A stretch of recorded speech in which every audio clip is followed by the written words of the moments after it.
Hey there, I'm Jacob Prosnick here with Bass UTV, and today I'm going to teach you everything that you need to know about my wacky worm setup and how I go from the line to the braid, to the rod, the reel, the hook, the keeper, and even to the bait, and a few little tips and tricks that I do to help you catch those finicky bass during that springtime, even throughout the summer when they're up there, you know, kind of chasing bluegill or on bluegill beds, or to skipping riprap, to docks, to, I mean, we're getting ready to go through the whole 9 yards. But just to start off, I'm going to actually tie on a leader, and you know, this is 20-pound high seas braid, and I'm going to attach it to 15 high seas fluorocarbon.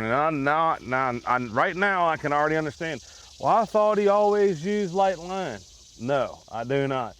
If you look back, I just won a BPT tour on Sharon Harris, and I caught every bass that I weighed in on a wacky rig. And everybody said, well, oh my gosh, he hooked one on a spinning rod, he's got light line. No, it was 20-pound braid to a 20-pound leader.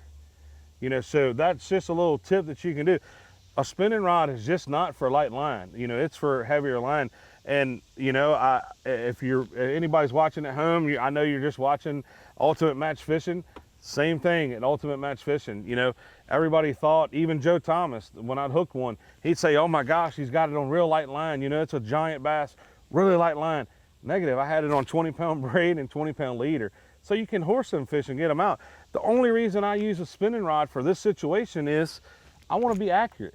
If I'm throwing a weightless chopstick on a bait caster, I promise you, I can give you 10 casts underneath a dock that Ray Charles could see under, and you're not going to be as accurate with me with one cast. So it's more time efficiency as you're going down fishing in tournaments, or even if you don't fish tournaments, just out fun fishing. I don't want to have to throw underneath there 20 times. I want to be able to throw underneath there once, make the accurate cast, and catch that bass if he's underneath there. So, you know, that's just something to me. But we're going to get back to tying this leader. So this is just a knot that Anthony Gagliardi showed me a long time ago. I know there's a lot of different knots that go on, but so what you do is let's just make a loop. All right, so you run your braid up through the bottom, and what I do is just pinch it, and I pull me out about that much. And what I do is I'll just wrap my braid around both of those, around the fluorocarbon. You want braid around fluoro. So I'll go like I go 7 times, lucky 7. And then I grab it at the end. And as you can see where I wrapped it, you know, going this way, all the way around. Then I grab it back here, and I grab the line, and then I'll go back the other way 7 times. And that way, you know, see, your braid's not going off anywhere or nothing like that. So when you get back 7 times, all right, so see how this is laid over top of that. All right, so actually I went up through the bottom first. So you're going to go right back down the same way you came through. And how you know you tied it right, when you pull it together, it's going to make a circle at the end. And when that circle is there, I always wet it just a little bit. I grab all 4 strands and I pull it together. And there it is, right there. I fish this from bass to cobia to, you know, that's the knot that I tie when I attach braid to a leader. So another thing, get you a good pair of scissors that cut braid really good. You know, Mustad makes a good pair. Just, you know, cut it off, just leave just a little bit. You don't want to cut it off all the way to the then when I'm cutting my actual fluoro, I always put it in my mouth and pull it tight so I get a really good clean cut. So it goes out through your eyes of your spinning rod a whole lot better. All right, this is where a lot of people mess up.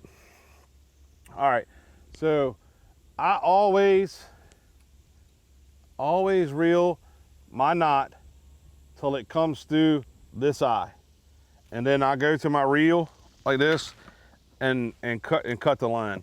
That way I have a lot of, leader. In case you do get one where it messes up, you're not having to tie a leader back and forth throughout the day.